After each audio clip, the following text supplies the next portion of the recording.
Elas Podem, dando voz ao coração da mulher. Um podcast que nasceu com um propósito vindo do meu coração e do coração da minha amiga de coração, doutora Kessia Amorim. Hoje nós vamos falar sobre autossilenciamento, como o coração feminino adoece. Existe uma frase que muitas mulheres aprendem muito cedo: eu tô bem. Ela é dita para não preocupar, para não incomodar, para não parecer fraca. Mas às vezes eu tô bem é o primeiro passo para adoecer em silêncio. O coração da mulher raramente adoece de forma abrupta. Ele vai acumulando sobrecarga, responsabilidade, culpa e silêncio. E o corpo, que nunca mente, começa a falar, em forma de cansaço constante, palpitações inesperadas, dor no peito, atribuída à ansiedade, noites mal dormidas e exaustão persistente. Hoje vamos falar sobre o início invisível do adoecimento feminino, o momento em que a mulher começa a se calar, e o coração começa a gritar. Meu nome é Aline Rosa, sou médica cardiologista, casada, mãe de 3 filhos, e estou aqui com a minha amiga, doutora Kessia Amorim. Muito obrigada, minha amiga, por aceitar esse desafio de dar voz ao coração das mulheres, que eu sei que também é um propósito que vem do seu coração. Com certeza. Aline, eu estou muito feliz com esse nosso projeto. Acredito que esse projeto não só nasceu do nosso coração, mas também do coração de Deus. Porque dar voz ao coração das mulheres é necessário. Eu sou Amorim, sou cardiologista, sou dedicada a mais de 10 anos na cardiologia da mulher, há mais de 20 anos sou cardiologista, e sim, tenho um propósito: salvar vidas femininas. Sou mãe de 3 mulheres, 3 meninas lindas, e com certeza esse é um assunto que faz o meu coração palpitar. Vocês vão saber por quê. Aline, vamos começar falando por que será que nós mulheres, as mulheres, adoecem em silêncio. O que você acha, amiga? Quais são os fatores envolvidos nisso daí? Então, culturalmente, a mulher está acostumada a sofrer em silêncio, né? Eu conto da minha experiência, porque eu tive um diagnóstico tardio de endometriose, considerando a minha menarca aí aos 11 anos e meu diagnóstico aos 28, foram 17 anos para ter esse diagnóstico, e na minha vida eu estava acostumada a normalizar a dor.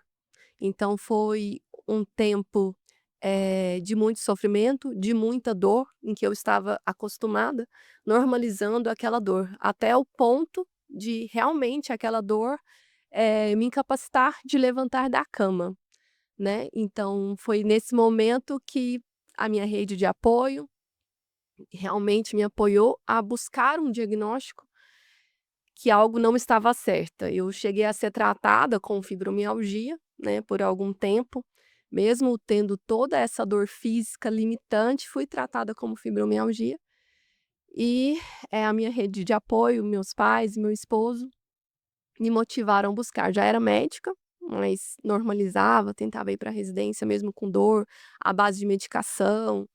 Isso é normal, tenho que suportar, eu tenho a dor um pouco mais forte, já fiz os exames estão normais. E eu fui, né, incentivada e motivada por as pessoas que me amam, né, e que me incentivaram a buscar esse diagnóstico. Consegui realizar esse diagnóstico, fazer cirurgia, buscar um tratamento, entender, né, por que que a minha dor era mais forte do que as demais. E diante desse diagnóstico, eu consegui buscar esse tratamento e parar de normalizar a minha dor. Então eu, por muito tempo, normalizei essa minha dor e por muito tempo eu ignorei. Então, o adoecer em silêncio da mulher, acredito que culturalmente é desvalorizada. A própria mulher, ela subvaloriza, né, ela não dá voz ao que ela realmente sente. Muitas vezes ela é chamada de louca, ansiosa, deve estar estressada, né, tá somatizando, pode ser uma fibromialgia, por isso que ela tem tanta dor. E aí a gente trata uma ansiedade, trata uma fibromialgia e não tem melhora, né. Então, culturalmente, a gente está acostumada a silenciar a voz da mulher e os sintomas femininos, né, desde a nossa infância. É, realmente esse, com certeza, é um dos fatores, né. A mulher ela é estigmatizada. Nós mulheres na sociedade, de forma cultural, como você estava falando, nós somos estigmatizada.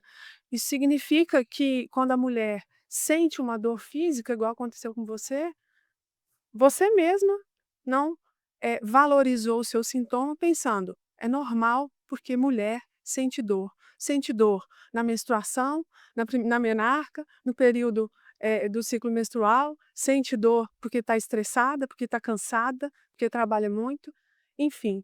Além desse contexto cultural, tem um contexto que chama muito minha atenção, que é o contexto social, Aline, que é a questão da violência doméstica, né, e também da questão da dependência financeira e também da dependência emocional. Muitas mulheres, nesse contexto social, se calam. Elas não podem sentir nada. Eu não me dou o direito de sentir dor, de adoecer, porque eu posso Dependo, né. dependo financeiramente, dependo emocionalmente, de repente de um parceiro, de repente da família, eu não quero dar esse trabalho para minha família, para o meu parceiro. O contexto da violência. "Ah, eu estou sentindo", "Não, isso aí né, aquela violência escondida, entre linhas, "Não, isso aí não é nada não, essa dorzinha sua aí não é nada não, toma aí uma dipirona que passa". Então, dessa forma, a mulher vai adoecendo em silêncio, vai acontecendo esse silenciamento de um sintoma físico que pode ser uma doença grave, como no seu caso, a endometriose, que nós sabemos que a endometriose ela é um fator de risco para doenças cardiovasculares. Uma mulher que sofre de endometriose, ela tem o seu sistema simpático ativado, e isso vai alterar a função do endotélio, da parede das artérias, e pode aumentar o risco futuro de um infarto, de um AVC. Ou seja, você silenciou quantos anos? 14, 17 anos. 17, isso. 17 anos uma dor que era uma doença grave. Sim, Você sendo médica. sim, Olha só a situação, como é grave essa questão do autossilenciamento, sim. de como a gente se vê, do autoconhecimento e do autocuidado. E culturalmente também a mulher, ela é quem cuida de todos, né. A mulher, ela cuida do esposo, ela cuida dos pais, ela cuida dos filhos. E se a gente for perguntar, assim, para várias mulheres, né, amigas que a gente conversa, às vezes a gente esquece: "Qual o seu hobby?". "Ah, passar um tempo com a minha família". "Ah, o que que você mais gosta de fazer?". "Brincar com os meus filhos, sair com o meu esposo".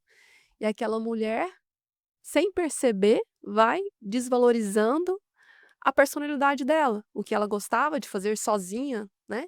Então a mulher, ela passa a cuidar, ter vários papéis, várias tarefas, e ela esquece de quem ela é.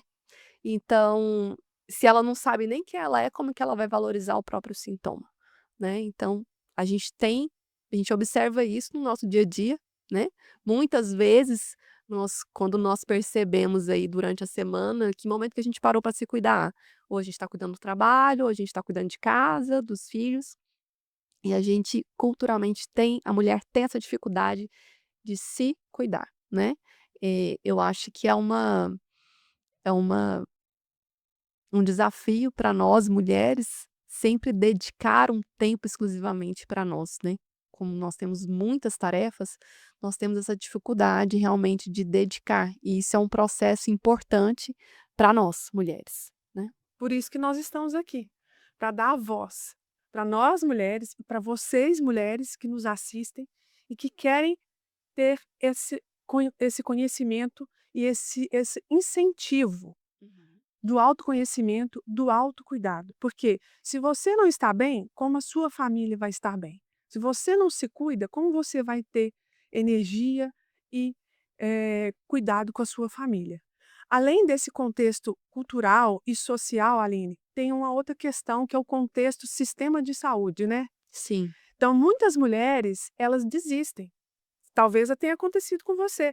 Chegam ao atendimento de saúde e não tem aquela escuta ativa do sintoma. O próprio profissional de saúde desvaloriza, Sim. não dá crédito àquela queixa dessa mulher, né, e fala: "Não, é só uma dorzinha, não é nada, pode voltar para casa". A mulher volta para casa, continua com aquele sintoma de dor ou de palpitação, vários sintomas, né. E ela mesmo começa a acreditar que não tem nada, mas a qualidade de vida continua ruim, porque aquele sintoma físico está ali incomodando. Então esses fatores a gente deve estar sempre comentando sobre isso, porque dessa forma, trazendo esse conhecimento e estimulando mulheres, eh, a falar do que elas sentem, a gente está trazendo uma mudança, Sim, né, de paradigma de uma sociedade, exatamente, né. exatamente. A cardiologia da mulher, ela nasceu assim. Sim, Eu atendia mulheres no meu consultório que falavam: "Não, eu tenho uma dor", e a dor angina, angina típica. Pedia vários exames, todos os exames cardiológicos normais, né, e aí ela volta e ela já passou por vários médicos que falam: "Você não tem nada, seus exames cardiológicos estão normais". E não é bem assim, aí eu comecei a me interessar em estudar o coração da mulher e comecei a perceber que realmente o coração da mulher é diferente do coração do homem. Então as mulheres têm doenças, de microcirculação, por exemplo, que não aparecem nos exames clássicos, mas que pode causar uma angina. E uma angina que é autolimitante, que atrapalha a qualidade de vida da mulher e que sim, aumenta o risco de infarto ali ao longo da vida. Então, foi nesse contexto que eu comecei a me interessar, Aline, por estudar a cardiologia da mulher há mais ou menos 10, 12 anos aí. doutora Kessia, cardiologista, especialista em cardiologia da mulher, e a gente sabe que o comportamento, os sintomas da mulher são diferentes em relação ao homem, né, a angina não é típica, a mulher, o fator estressor, né, emocional, muitas vezes dá muito mais sintomas do que o estresse físico, e você, como atleta, né, e cardiologista, especialista do coração da mulher, você teve uma experiência quanto a isso, uma vivência, né, faz parte da sua história, da sua essência, e até por isso mesmo é o seu propósito de vida, né, salvar outras mulheres, porque eu queria que você contasse um pouco de como foi o seu diagnóstico, né, falar pra gente como é que foi o seu diagnóstico e em que momento que você pensou, se você achava que isso seria real ou não, em que momento que você valorizou a sua queixa, e em que momento que a ficha caiu para você. Eu não posso é me emocionar, né, que realmente essa história com certeza mexe com as minhas emoções e meu coração de forma direta. Eu já vinha estudando cardiologia da mulher, entendendo melhor o coração da mulher, e sempre fui dedicada à atividade física de forma intensa. E então aconteceu ali em 2021 tive covid, uma covid leve, e eu estudando bastante, naquela época a gente estava, né, ligada aos estudos da covid, a Sociedade Brasileira de Cardiologia tinha um protocolo de pós-covid para um paciente atleta voltar às atividades físicas. Então para voltar ao pedal, eu estava na época pedalando uns 250 quilômetros por semana, né, imagina uma mãe de 3 Pouca coisa, médica, né. milhão de tarefa para fazer, ainda consegui horário para pedalar. Eu saía de casa às 5 da manhã, 4h30 para chegar no autódromo e conseguir fazer um treino ali de 40 quilômetros, mais ou menos. Fazia isso 2 vezes a semana, no sábado eu fazia uma trilha e no domingo eu ainda conseguia bater ali Bela Vista, né, 100 quilômetros dá mais ou menos, num pedal mais longo. Então eu conseguia fazer isso, dentro da minha rotina. Para voltar para os treinos, eu resolvi fazer os exames. Que Estava nessa pegada aí de é, 250 doida quilômetros por semana, né. doida para continuar Teste pedalando. ergométrico, fichinha normal, né. Exatamente, exatamente isso, aí é que tá a questão, né. Porque aí eu queria voltar a pedalar, e eu sabia que no pós-covid eu não podia já sair, terminou o covid, subir na bicicleta e Você sair. teve sintomas leves. Sintomas leves, fiquei em casa, tudo bem. E aí eu fiz os exames cardiológicos do protocolo.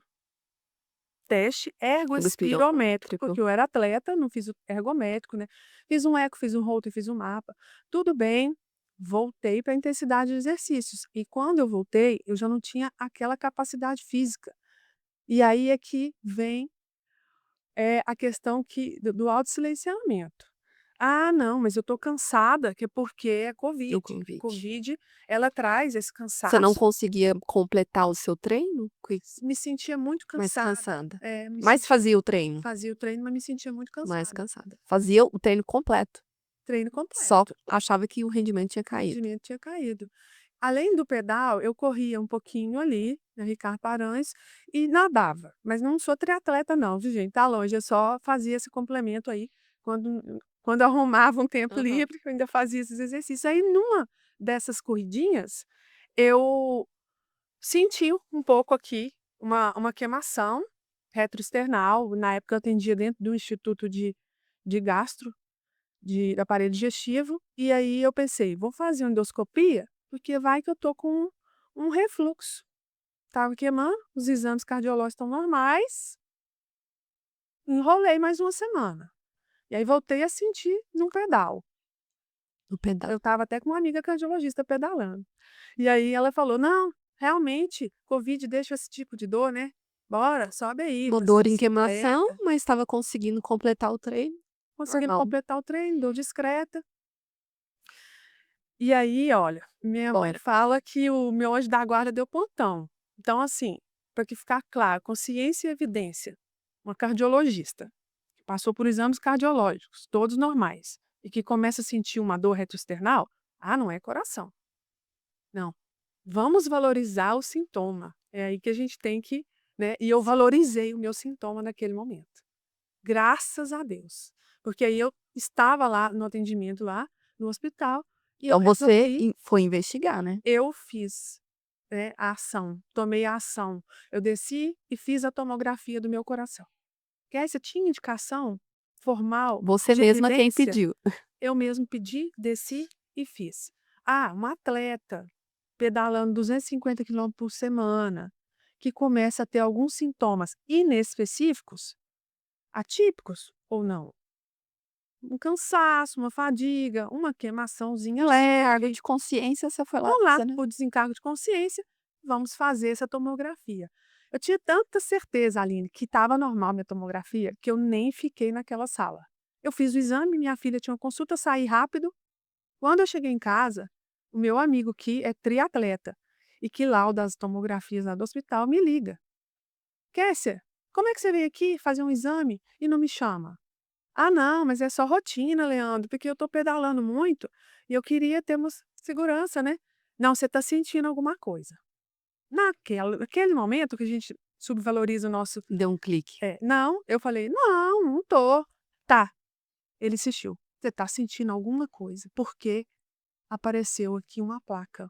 E eu ainda fui assim, ó: "Placa? Claro que eu ia ter placa, porque eu sou atleta, todo atleta tem placa". E ele é atleta: "Não, não, Kessia, a sua placa não é calcificada. E é uma placa de 70% no ósseo da DA". E aí eu já engoli seco, assim, e falei: "Meu Deus, como assim?". Ele falou: "Vou te mandar a foto agora desse exame". Peguei o celular, olhei a foto e falei: "Não acredito. Não, esse não é o meu coração". E ele já tinha discutido o caso com outros colegas cardiologistas dentro do hospital que falaram a mesma coisa. Não pode ser o coração da Kessia, ela pedala muito, ela é saudável. Como assim? Ela é jovem. Por que será?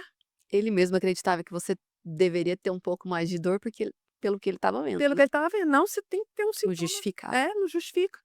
Aí eu lembrei, não, realmente eu tive umas queimaçãozinha ali na corrida, no pedal, mas foi coisa bem discreta. Ele, pois então, amanhã você vem cedo fazer o cateterismo. E eu apavorei, abri um buraco preto e entrei dentro. Meu Deus, não, ainda tenho muita fé. Não vai dar nada meu cateterismo, não vai dar nada. Peguei o celular, mostrei para o meu marido, Cirurgião cardiovascular. cirurgião cardíaco. "Olha aqui, Jader, essa imagem desse exame". Não falei que era o meu. Aí ele olhou e falou assim: esse paciente aí, ó, não tem como colocar stent nesse lugar, você manda para mim que eu vou operar. Tem que fazer uma ponte safena aí, a ponte mamária aí". Eu falei: "Então senta, porque esse exame é meu". E ele não acreditou também, ele falou: "Meu Deus, Kessia, falei para você descer dessa bicicleta, você ia me deixar viúvo com 3 crianças". Falei para ele: "Não é bicicleta, isso não é bicicleta". E não era bicicleta, Sim. não era bicicleta.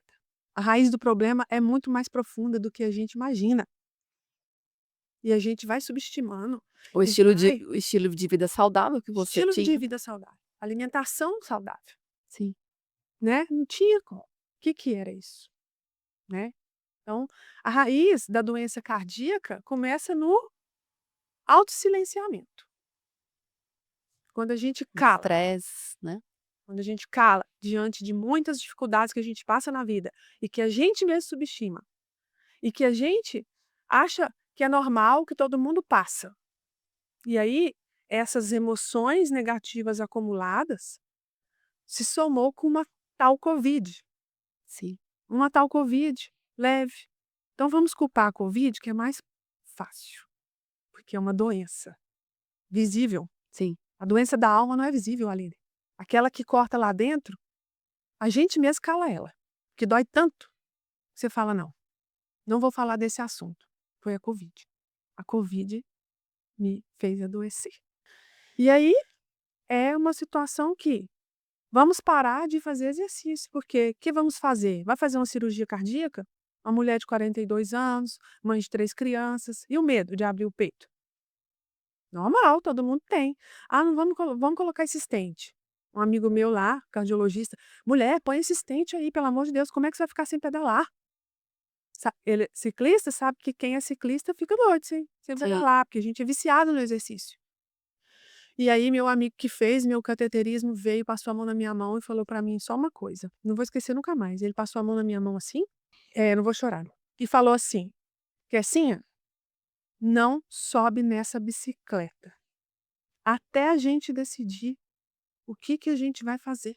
Porque o cateterismo confirmou a doença vista na Cateterismo angitomografia, né. confirmou, fiz vários outros exames dentro do cateterismo, tomografia de coronária, ah, FFR.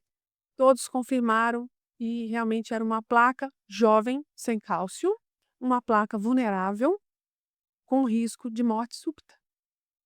Eu lembro, 70%. 70%. E eu lembro que eu saí desse cateterismo com essa imagem dele passando a mão na minha mão e falando: "Por favor, não sobe na bicicleta, que a gente não decidiu o que vai fazer. A gente precisa discutir seu caso difícil".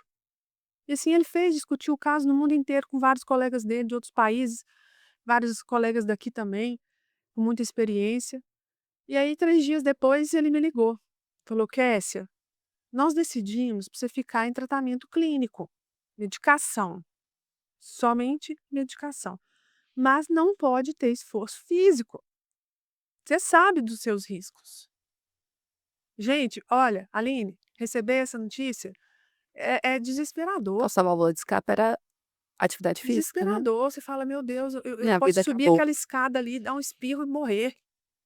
Minha bomba E as minhas relógio. filhas, eu só pensava nelas, como que vai deixar minhas filhas? Eu vou morrer mesmo, eu comecei a acreditar que eu fosse morrer. E aí entra outro processo, né, de adoecimento mental, até solucionar toda essa questão cardiológica, né.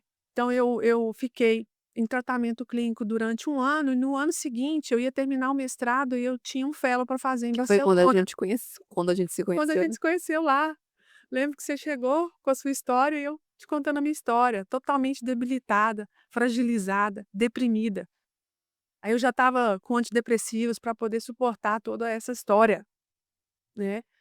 E aí eu fui para Barcelona fazer o fellow, né, que eu tinha que fazer terminando o mestrado.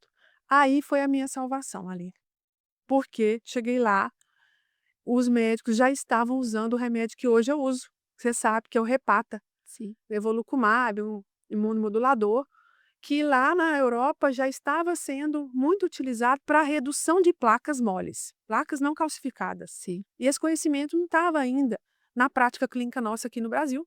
sim. E aí eu busquei um médico aqui no Brasil que estudava esse remédio. Quando eu cheguei de lá, eu falei: "Esse remédio é para mim". Só que eu não podia prescrever para mim. Olha a situação. Eu sou médico, mas não posso prescrever para mim.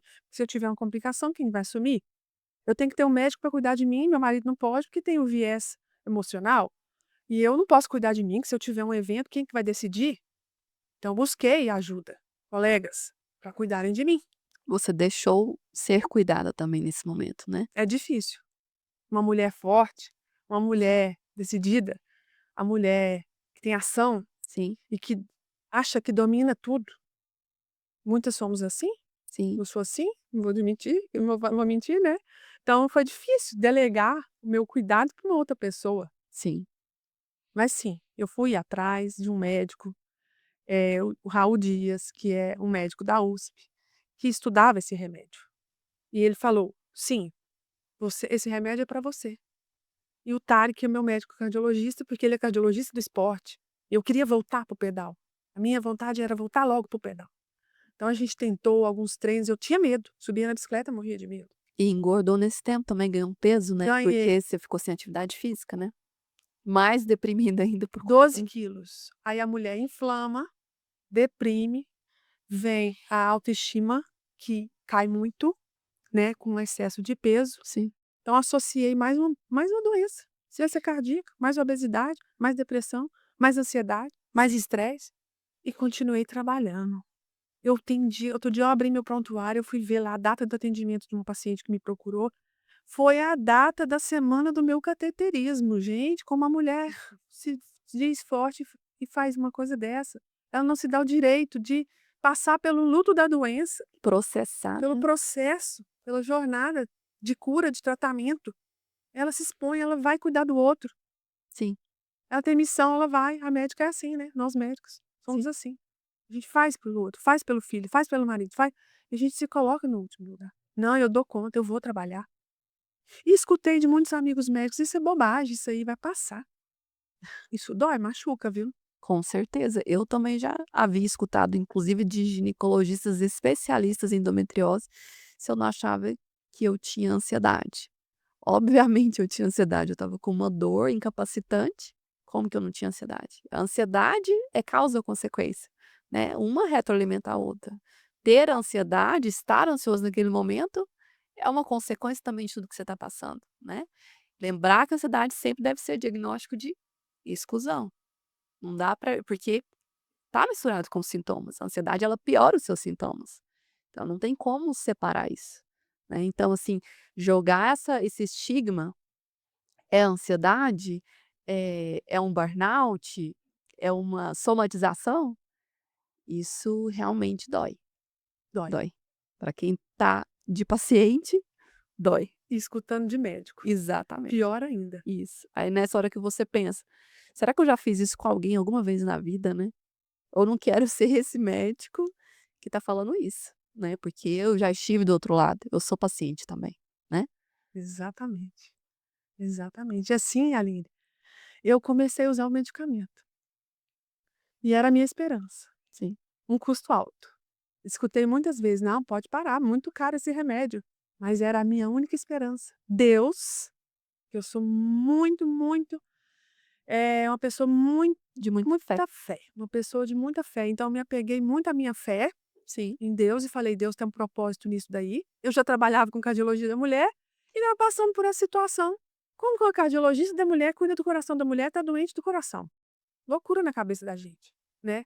Mas foi é propósito. injusto, né, porque eu sempre me dediquei ao exercício, sempre tive uma alimentação saudável, isso não pode estar acontecendo comigo, né. Como assim?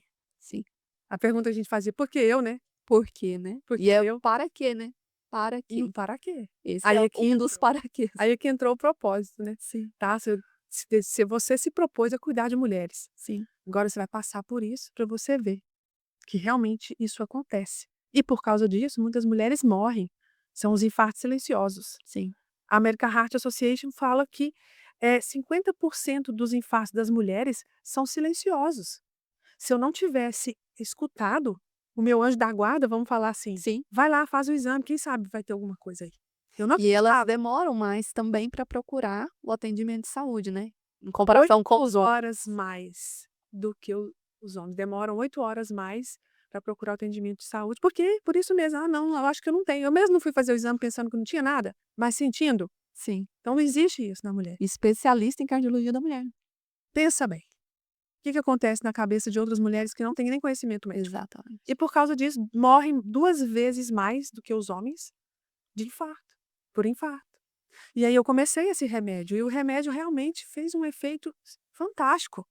8 meses usando, a placa de 70% reduziu para 40%. Só que esses 8 meses, fora o outro ano que eu fiquei só com outro tratamento clínico que não resolveu nada, foram 1 ano e 8 meses dentro de um buraco preto, de silenciamento. Sim, Ter uma pessoa para te apoiar, uma rede de apoio que entenda o que você está sentindo, que valorize é e importante. que te dê essa sustentação, nem sempre é fácil. A maioria das mulheres não tem Sim, essa rede de apoio que você teve sim. e que te levou ao tratamento, que te levou a buscar ajuda de outras formas e Sim. que te deu esse apoio. Muitas mulheres não têm. E aí, realmente, elas sofrem muito mais e elas morrem. E você também, você passou mais ou menos um ano sem esse tratamento, mas quando você se permitiu ser cuidada, né, você teve uma esperança ali, um caminho, né, então você, deixou se permitiu ser cuidada mesmo e acreditou nesse caminho. E, eu tenho, né, várias amigas mulheres e eu vejo que os problemas femininos, eles são semelhantes, né, de sobrecarga, de trabalho, multitarefas. E aí a pergunta que todo mundo faz é: "Como é que você dá conta de tudo?", né, a gente não dá. Então, realmente a gente não dá conta de tudo. E é importante a gente entender quando que a gente precisa diminuir ali o trabalho, quando que a gente precisa buscar ajuda, né, e quanto que a gente vai contar com a nossa rede de apoio. Então, assim, às vezes as mulheres elas têm a rede de apoio das próprias mulheres, né, amigas que conectadas ali podem ajudar uma a outra. A gente sempre tem um grupo de mães, né, É. um grupo de amigas: "Ah, preciso buscar meu filho. Ah, eu conheço alguém que busca". Então, essas redes de apoio, né, principalmente, assim, femininas, que conseguem entender a situação da mulher, do contexto feminino, realmente são quem ajudam. Então é muito importante a gente ter esses momentos, né. Então, assim, hoje para mim, estou trabalhando aqui, mas, estou com uma grande amiga e isso dá propósito, dá sentido. Talvez se fosse com outra pessoa, não faria nenhum sentido para mim. Então é entender também o que que dá propósito, né, e o que que a gente deixa a gente mais leve, o que que motiva. Porque é quando a gente se encontra, quando a gente se conecta, quando a gente divide os problemas que a gente consegue ali enxergar soluções. Então eu vejo que você se permitiu ser cuidada ali, né, você ficou ali, você fala: "Ah, fiquei no buraco um ano", mas em algum momento você se permitiu ser cuidada, e eu acho que isso fez toda a diferença, abriu caminhos para você, né, então já recuperou o o shape, né, de atleta, já está conseguindo realizar suas atividades físicas, sua vida voltou, né, você conseguiu ver a vida depois disso, né, você conseguiu aceitar e tratar, assim, a sua doença? Como é que tá esse processo Lembra um dia que hoje? eu te falei assim: "Eu ressurgi das cinzas"? Sim, Você riu, que eu falei assim: "Eu sou uma fênix". sim, Então, ele falou que eu não posso abrir os braços, mas eu vou abrir para falar: "Eu sou uma fênix". Então eu nasci de novo. Eu nasci, eu renasci, eu tive uma nova oportunidade, eu sou fruto de um milagre da medicina. Não existia esse caso, não existia essa história. A gente tinha dificuldade de buscar isso na literatura. Então eu sou fruto de um milagre de Deus na minha vida, da forma que tudo aconteceu, os sinais que eu recebi para buscar o diagnóstico, para duvidar de que eu estava bem ou não.